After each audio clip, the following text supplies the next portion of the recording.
Bueno, con esta arte de lo que es la ruta de ser puntano y la ruta del arte, la ruta de la cultura nos trae hasta acá, hasta la calle Falucho al 700, donde nos encontramos con una gran amiga, una gran conocedora y estudiosa, por supuesto, de lo que es el acervo tradicional, principalmente cuyano y puntano. Cholita Carrera, ¿cómo le va? Buenas tardes, mucho gusto, bienvenidos a mi casa. Gracias por recibirnos y bueno, y gracias por esta charla que obviamente nos va a desasnar mucho a nosotros y también a la gente que ve el programa. Y sí, yo creo que sí, espero que sí. Eh, Cholita, obviamente que uno sabe que ha incursionado muchísimo en la música, en el arte, en la investigación, pero ¿cómo nace, digamos, de la parte familiar a la parte musical? Claro, yo siempre digo que Dios me bendijo a mí haciéndome nacer en un hogar donde no había riquezas, tampoco pobreza, porque Dios sabe que no es así. Éramos una familia normal, pero sí reinaba y éramos muy ricos en cuanto al conocimiento a través de mi padre de las tradiciones, al respeto a las tradiciones, ¿no? Y había muchos libros, muchos discos de pasta, muchísimos, había mucha música, había piano, había guitarra, dos guitarras de mi padre, había muchos amigos. Qué lindo. Y una familia que rendía culto a esa tradición. Y así nos formamos dos hijos solamente, mi hermano y yo, en una casa donde se escuchó siempre la música autóctona, la música nuestra, la música de Cuyo. Así nace lo mío, ¿no? ¿Y cómo era el nombre de su papá? Mi papá era emérito Carreras, Emérito era de Carrera. profesión militar, pero era un folclorista, un guitarrista y cantor conocidísimo en aquellos años. Estoy hablando de los años de la década del 40 al 50. Yo nací en 1943. Y bueno, y mi padre, digamos, era muy conocido, le daba lo mismo tocar la guitarra y cantar en un rancho o en un salón. Claro.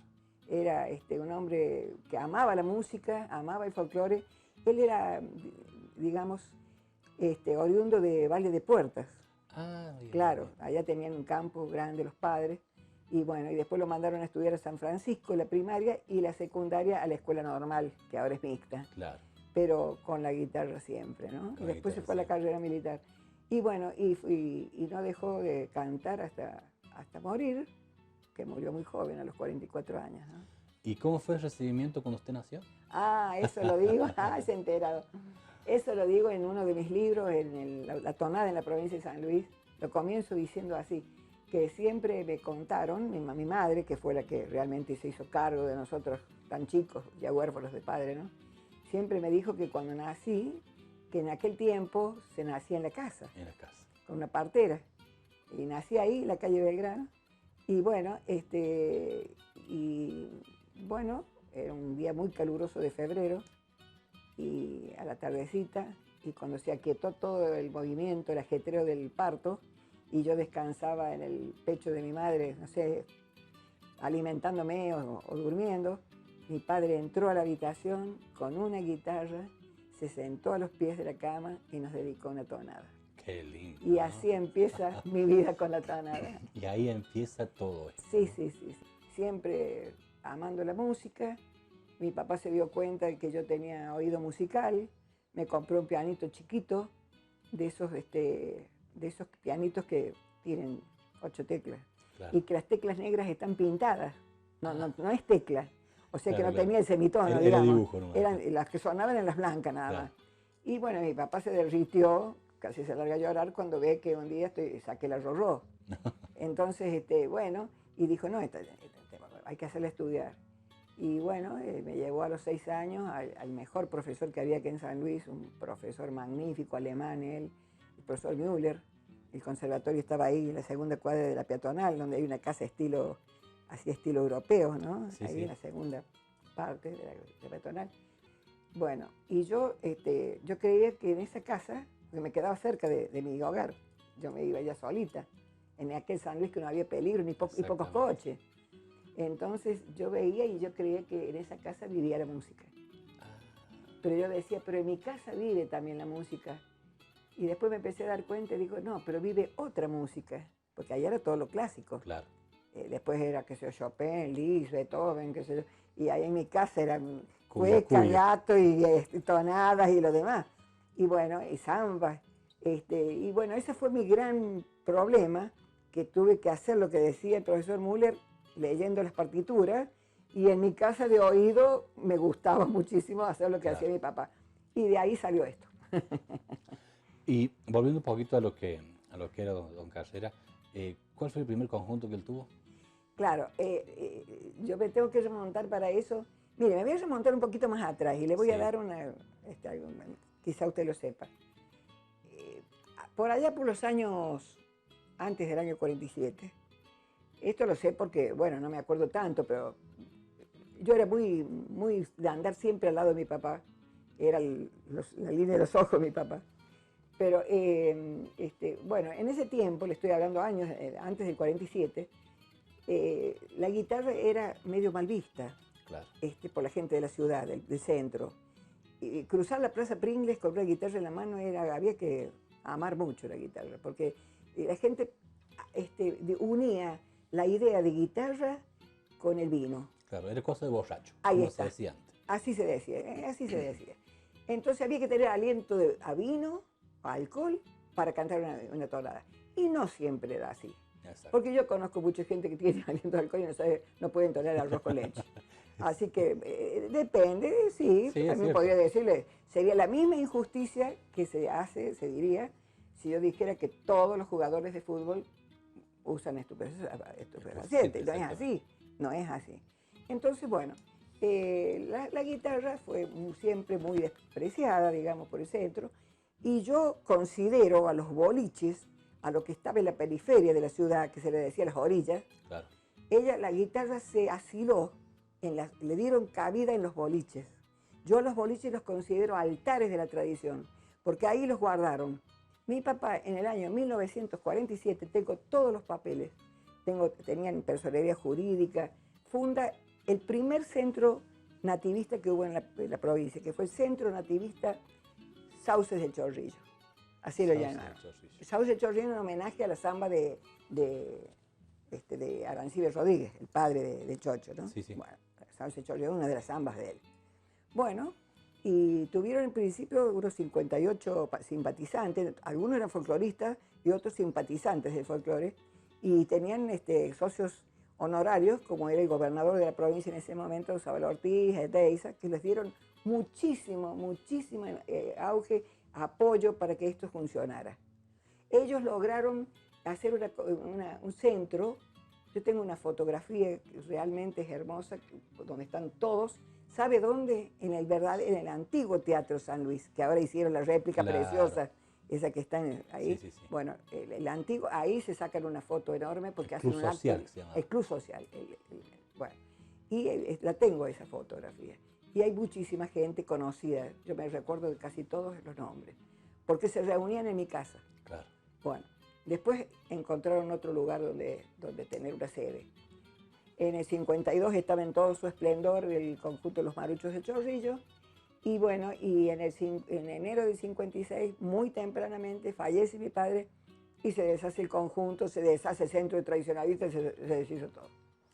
Pero sí, pero lo bueno que tuvo todo esto es que de ahí, digamos, fue un crisol ese centro tradicionalista. De ahí aparecieron muchísimos conjuntos, Claro. porque se conocieron, porque cada uno estaba cantando por su lado. Pero al llegar al centro, conocerse, y bueno, se empezaron a agrupar. Y así nacieron los primeros conjuntos de San Luis. Qué linda historia. Bueno, usted debe estar tan entretenido o más que yo, porque la verdad que escuchar a Cholita da gusto. No se mueva, ya seguimos con más Ser Puntano.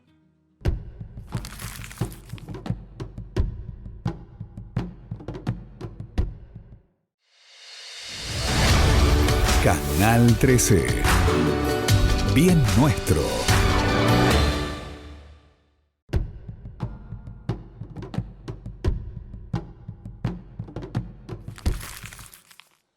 Seguimos acá con Cholita Carrera, donde estamos muy entretenidos, conociendo un poco más la profundidad justamente de nuestro acervo cuyano, puntano. Y habíamos quedado justamente después de que empiezan a nacer varios conjuntos, ¿no? Y esa esa preponderancia que le da Cholita para seguir en el arte. Claro, bueno, digamos, mi papá dejó muchas semillas en casa, en nosotros, en mi hermano y en mí. Y bueno, y yo tengo que agradecer muy mucho a mi madre, bueno, ella de hablarnos siempre del papá. Ah, bien. Y ella llegó a amar la tonada, a conocerla, porque era hija de italianos, era una familia Claro. italiana, mi mamá era apellido Cangiano. Entonces, en su vida habrá escuchado una tonada y se viene y se casa con el criollo del lugar, un hombre que realmente apasionado por todo esto, que contagió esa pasión. Y bueno, yo lo digo en algunos de mis libros, la muerte de mi papá me hizo que yo, uno muchas veces lo engrandece porque es niña cuando muere y yo era muy regalona, y uno va acordándose de las cosas buenas, de todo lo bueno, nos dejó muchas enseñanzas. Por ejemplo, nunca me voy a olvidar que mi padre, como militar que era, me compró un cuadro donde estaban, como en un pergamino, es como si fuera dibujado un pergamino, Sí. estaban las máximas para mi hija de General San Martín. Y lo puso en mi pieza. Y yo las leía y se las podría decir ya de memoria todas. Porque él, esos legados nos dejó nuestro padre. El don de la amistad, del amor a la música, de ser estudiosos. Los dos fuimos muy estudiosos con mi hermano. Él falleció hace un tiempo. Bueno, cosas que no se compran con dinero. No. Usted no va a un supermercado a comprar estas cosas. No hace falta dinero para todo esto. Me dejó una herencia espiritual, moral y cultural que yo le agradezco, y agradezco muy mucho a mi madre, porque a los 81 años, cuando falleció mi madre, tantos años viuda, todavía estaba enamorada del canto de mi papá. Qué Y habló bárbaro. siempre de él. Ella es la que siguió removiendo esa tierra para que la semilla siguiera germinando y siguieran creciendo las plantas, ¿no? Y entonces yo, bueno, no sé en qué momento, ni cuándo, ni cómo, yo tomé esa antorcha que supe que mi papá tuvo en la mano al pensar en fundar un centro, tener un conjunto en la radio. Y bueno, y entonces yo tengo que hacer algo, tocaba folclore en el piano, pero además, bueno, y empecé con el piano y a hacer folclore, y empecé también, fui docente 40 años, pero empecé a escribir. Claro. Escribir defendiendo, difundiendo, engrandeciendo, digamos, rescatando cosas del folclore, no solamente de la música, sino de leyendas, costumbres, todo lo que fuera, pero especialmente la música. Si me tiene que decir qué es la tonada para Cholita. Ay, bueno, ¿qué le puedo decir a la tonada? Mire, la tonada, mire, yo le diría así, le voy a decir de esta manera. El folclore es muy amplio, ¿no es cierto? Hay un folclore literario, un folclore lúdico de los juegos, un folclore religioso, un folclore de artesanías, bueno, etc. Un folclore musical. En todo el mundo, todos los países tienen su folclore. Sí. Nada más que ese término folclore fue una reunión que se hizo para ponerse de acuerdo todos cómo lo nombramos, porque no sabían cómo nombrarlo. Le decían estudio de las costumbres, estudio de... Bueno, aparecieron los ingleses, que nada tiene que ver, tenemos que negar que esas palabras Exacto, inglesas, sí. pero una buena palabra corta, porque ellos tienen un idioma que pueden decir en palabras cortas algo. Folk, pueblo; lore, costumbres, costumbres del pueblo; conocer, ciencia del pueblo; Exacto. conocimiento del pueblo, sabiduría del pueblo. Bueno, folclore. El folclore musical existe en todo el mundo. Ahora, hablemos del nuestro. Nuestro folclore musical tiene tres áreas, el folclore musical. Uno es el canto, Sí. otro es la danza y otro es los instrumentos. Yo digo que el folclore musical de Cuyo tiene tres banderas. La bandera en cuanto al canto es la tonada. Y yo digo que, le voy a decir una definición que se me ocurrió el otro día. La tonada es una bandera musical de Cuyo que se enarbola en el mástil de una guitarra. Qué bonito. Eso se me ocurrió. Bueno, en cuanto a la danza, tenemos otra bandera, que es la cueca. Sí. Está el gato, todo lo demás danzas que usted conoce bien de danza, todas las demás, pero la cueca es lo más representativo. Y en cuanto a los instrumentos, tenemos la guitarra. Después apareció el guitarrón y el requinto, pero la guitarra. Nuestro folclore no es como el del norte, que tiene muchísimos instrumentos de percusión y demás. Al músico, al instrumentista cuyano, les basta y sobra con la guitarra. están las mejores guitarras del país, del mundo acá, porque acá no se rasca la guitarra, acá se toca punteándola, se toca con una digitación exquisita y con un gusto también exquisito. No en vano son las mejores guitarras y digo para ello, como para dar un ejemplo, Sabalio Alfonso. Y de ahí en más, muchísimas más, muchísimas más. Acá se toca en dúo de tercera, usted sabe bien, su familia es música también. Y no es cuestión de... Y tenemos un oído bárbaro y somos bastante rigurosos al catalogar o al calificar, ¿no? Muy exquisitos. Muy exquisitos. Acá no toca cualquiera, ¿no? No nos va a embaucar cualquiera. Acá hay que tocar muy bien para que lo aplaudan bien. Nosotros estamos ahí, estamos escuchando, a lo mejor charlando, pero escuchamos algo raro y ahí nomás no. Claro, uno es así. Aquí ese es nuestro folclore cuyano. Y ya le dije una definición que se me ocurrió el otro día. Bueno, pero también voy a decir que la tonada no es solamente un canto, la tonada es un sentimiento.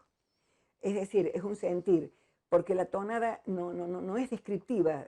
Estoy hablando de lo tradicional, yo soy tradicionalista. Porque usted puede hacer una tonada del auto que se compró, qué sé yo, bueno, haga lo que quiera. Yo soy tradicionalista. Entonces, la tonada tradicional habla de temas ecuménicos, es decir, que son de todo el mundo. Habla del amor, del dolor, de la nostalgia, del pesar, del penar. Es un sentimiento, es un sentimiento. Y que no me digan que es cualquier cosa. La poesía de la tonada tiene filosofía, tiene imágenes extraordinarias. ¿A quién se le habrá ocurrido, en qué tiempo tan conocida que es? Toma esta rosa encarnada y abrila que está en capullo y verás mi corazón abrazado con el tuyo. Y uno ve una rosa y son corazones abrazados. ¿Quién lo dice a eso? ¿Se da cuenta?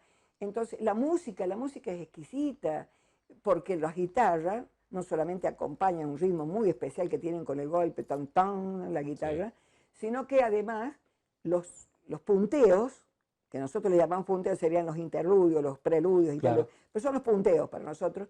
En los punteos se lucen las guitarras, se lucen pero maravillosamente tocando y además con los arreglos que hacen, porque mientras van cantando van floreando con arreglos. Hay gente que es muy buena arregladora. Y además, para concluir, podría hablarles horas de la guitarra porque la amo y nací con una tonada y ojalá me despidan con una tonada. Pero es el único, no sé, yo he estudiado muy mucho, no he encontrado, he hurgado muy mucho, hace muchos años que lo vengo hurgando, y es la única expresión de canto en el mundo que tiene un agregado a la letra, que es el cogollo. ¿Qué es el cogollo? ¿Qué es el cogollo? El cogollo es digamos, un obsequio musical que se hace a un amigo, a una familia, a una mujer amada. Es decir, pero eso prolongan el punteo los punteadores, las guitarras, la primera y segunda, y el dúo de voces se va poniendo de acuerdo a ver a quién va a ir dedicado. Entonces eso en la concurrencia crea una expectativa, ¿a quién va? ¿No? ¿A quién irá? Y va dedicada a tal, a una dama, a los dueños de casa. Bueno, el cogollo, tengo también una definición muy mía, que digo que si buscamos en un diccionario la palabra cogollo, nos va a decir que es un brote de las parras. En este momento las parras acá en mi casa están con brotes, son cogollitos. Bueno, el cogollo en la tonada es un brote, pero es un brote del alma. Qué bonito. Sí, sí, sí. Me quedo con eso y me quedo también cuando dijo que justamente el cogollo es un regalo. Es un obsequio. Es un obsequio. Un obsequio musical. Qué bonito. Y no se le da a cualquiera. Se le da a una persona que usted le tenga mucho afecto o admiración. Y ahí viene el pago. Y ahí viene el pago, que es el convidar con un trago, ¿no? O también hay veces que lo hacen también con un mate. Con un mate, sí. Sí. La verdad que estaríamos, y creo que vamos a volver a otra oportunidad porque hay mucho más para aprender. Mucho más para aprender. Ahorita este programa se llama Ser Puntano. Ahí está. Y tengo la obligación de hacer la pregunta, ¿qué es para Cholita ser puntana? Ay, bueno. He escrito tanto sobre San Luis y tengo muchas poesías sobre San Luis, pero mire, para mí ser puntano no es solamente haber nacido en San Luis, Porque muchas veces hay gente que nació en San Luis y hay veces que reniega un poco de San Luis. Entonces yo creo que tenemos que ser más abarcativos. Y hay gente que no es de San Luis y me dice no me voy a ir nunca más de acá. Hace 20 años que vivo acá y no lo cambio por nada, es mi lugar en el mundo. Es decir, es el lugar donde uno nació o hubiera querido nacer. Pero es el lugar donde uno vive y disfruta todos los días, de los días buenos y de los días malos, del viento chorrillero que lo amo y que nos ha ensuciado la casa 3 días seguidos, pero bueno, pero es sano. A mí denme 2 chorrilleros juntos y no un sonda, porque el sonda no es bueno para la salud. Baja la presión, los cardíacos y demás. El chorrillero es nuestro. Mire, San Luis es el lugar donde usted, digamos, puede decir, aquí quiero vivir y aquí quiero morir. Yo lo he dicho en algún verso que dice por ahí, aquí he de vivir y cantar mientras tenga latidos mi pecho y voz mi garganta. Y el día postrer de mi vida que cabe en profunda mi tumba, aquí en sus entrañas. Qué bonito. Muchísimas gracias. A ustedes por la visita y cuando quieran está la tranquera abierta. Vamos a volver porque hay mucho más para aprender de Cholita. Para conversar. Claro que sí. Ser puntano. Estuve acá con Cholita y bueno, espero que la hayan pasado tan bien como yo.